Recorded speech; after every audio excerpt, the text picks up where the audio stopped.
Olá, sejam todos bem-vindos. Eu sou Anderson Generoso, professor enfermeiro. Vamos falar hoje sobre a história do APH. Vamos falar um pouquinho da Revolução Francesa, o APH, a atuação do atendimento pré-hospitalar na Guerra de 1792. Vamos falar também sobre o chefe, né, do APH, o Barão Dominique Jean, que foi o chefe do exército também. Dominique, ele era um cirurgião, médico cirurgião. Ele foi chefe do exército francês e foi um ícone, né, importante, né, conceituado como o pai do APH por volta de 1792. A meta, o objetivo era um rápido acesso aos pacientes feridos, né, tratamento e mobilização no campo ainda, né, cuidados durante esse transporte de APH. Então, o chefe do exército, Dominique, né, Jean, ele instituiu as equipes cirúrgicas especiais, né, perto da linha de frente do combate para garantir a cirurgia precoce e rápida evacuação para os militares feridos, né? Ele imitava a mobilidade, né, o deslocamento das tropas de artilharia, né, que envolvia as unidades de armas puxadas por tração animal, por cavalos, e acompanhavam também as colunas avançadas, né, em passo de estradas por tropas. Para quem não sabe, passo de estrada seria quando a tropa anda em duas fileiras, lateralmente paralelas nas estradas. Quem é militar ou foi militar entende isso. Dominique, ele também reconheceu que as lesões traumáticas dependiam do tempo em que era essencial para prestar o tratamento cirúrgico definitivo e apropriado, sem que houvesse atrasos, demoras nessa prática. Ou seja, as lesões traumáticas que dependiam desse tempo-resposta, com o APH, né, com atendimento pré-hospitalar, ganhava-se tempo, e tempo é vida diante de um paciente baleado, né, traumatizado, com perda de sangue. Então eles morriam rapidamente em virtude da hipovolemia. Esse sistema organizacional que o Dr. Dominique ele introduziu pôde salvar muitos militares. Ele tinha uma visão humanitária, né? Uma ética excepcional, né? E visava muito o conceito da dignidade humana. É lógico que a primeira ambulância idealizada foi uma ambulância com tração animal, né? Foi a ambulância ainda puxada a cavalos.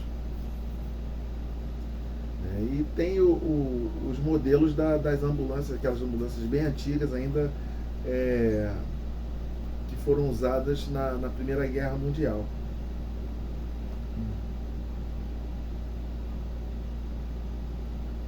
Agora vamos puxar já para a nossa realidade, né, desse resumo da história da PH.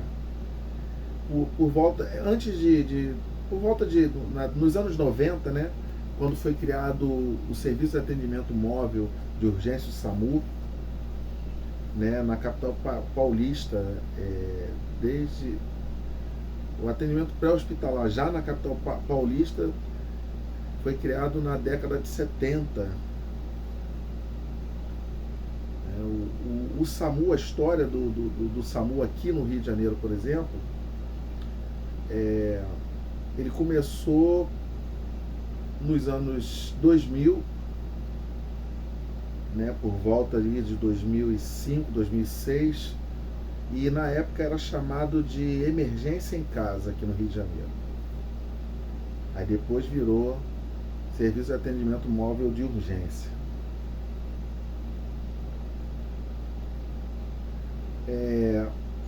No fim de 1986, início ainda da modernização do SAMU,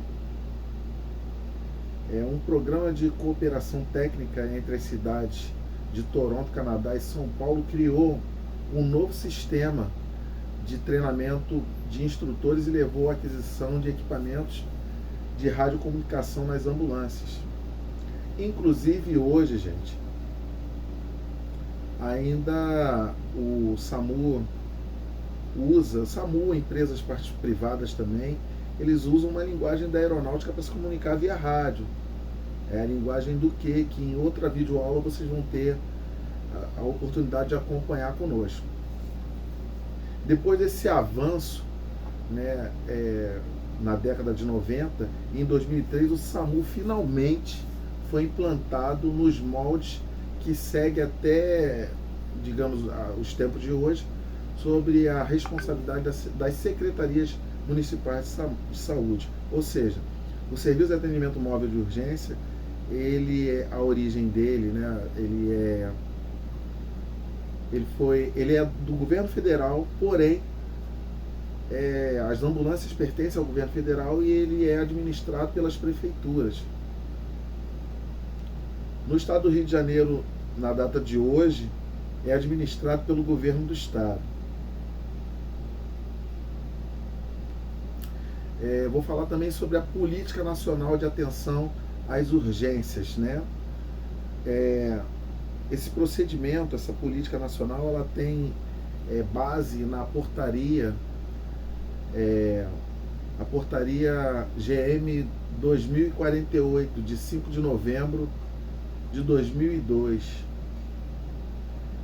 regulamentação técnica, né, dos sistemas estaduais de urgência e emergência, né, onde temos aí o Plano Estadual de Atendimento às Urgências, a regulação médica das urgências. O que seria a regulação médica das urgências?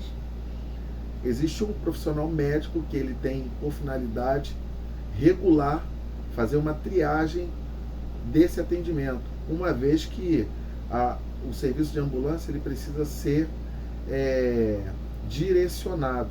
Exemplo, se não tivesse serviço de regulação, vão chamar uma ambulância, por exemplo, para uma coisa que não tem urgência. Exemplo, eu espirrei, tossi, apresentei uma tosse, vou chamar uma ambulância? Eu estou gripado, vou chamar uma ambulância? Ou seja, através desse serviço de regulação médica, o profissional médico consegue fazer aquela triagem, avaliar sinais e sintomas e direcionar que tipo de ambulância é compatível com aquela solicitação. Lembrando que nós temos, ainda nessa videoaula, vocês vão entender que temos 3 tipos de ambulância. Nós temos a ambulância básica, que é o USB, suporte básico. Nós temos a ambulância intermediária, que é composta essa equipe por profissional enfermeiro, profissional técnico de enfermagem, profissional condutor socorrista. Cabe ressaltar que todos os integrantes das ambulâncias eles são socorristas. Todos eles são socorristas. O condutor é socorrista, então é condutor socorrista, né? Técnico de enfermagem socorrista, enfermeiro socorrista, médico socorrista, todos são socorristas. A regulação médica, então, tem essa finalidade. Atendimento pré-hospitalar fixo. Né? O que seria um atendimento pré-hospitalar fixo? Existem algumas bases aonde a ambulância fica. E nessa base aonde a ambulância fica, pode ter salas, por exemplo, amarela e vermelha, mas é para a pessoa poder ficar ali num período curto de tempo, entendeu? Não é para essa pessoa poder permanecer ali, por exemplo, por mais de 3 horas. Não é interessante.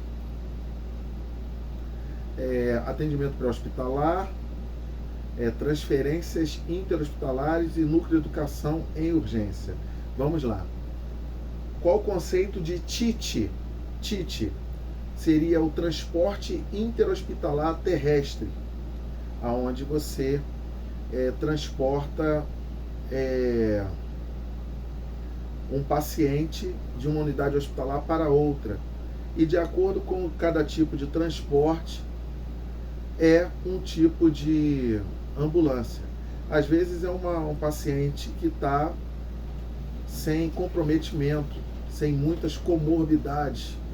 Então essa ambulância direcionada para esse TIT, transporte interhospitalar terrestre, pode ser uma ambulância simples. Se for um paciente com um grau de complexidade maior, um paciente semicrítico ou crítico, tratando-se de um paciente semicrítico ou com baixa complexidade, pode ser usada uma ambulância intermediária, que é a USA, unidade de suporte, USE, que é a unidade de suporte intermediário, que é tripulada por um profissional enfermeiro, profissional técnico, condutor socorrista. Se for um paciente crítico, tem que ser uma ambulância avançada. Ambulância essa tripulada por profissional médico, profissional enfermeiro e condutor socorrista. Equipe essa multiprofissional. Bem,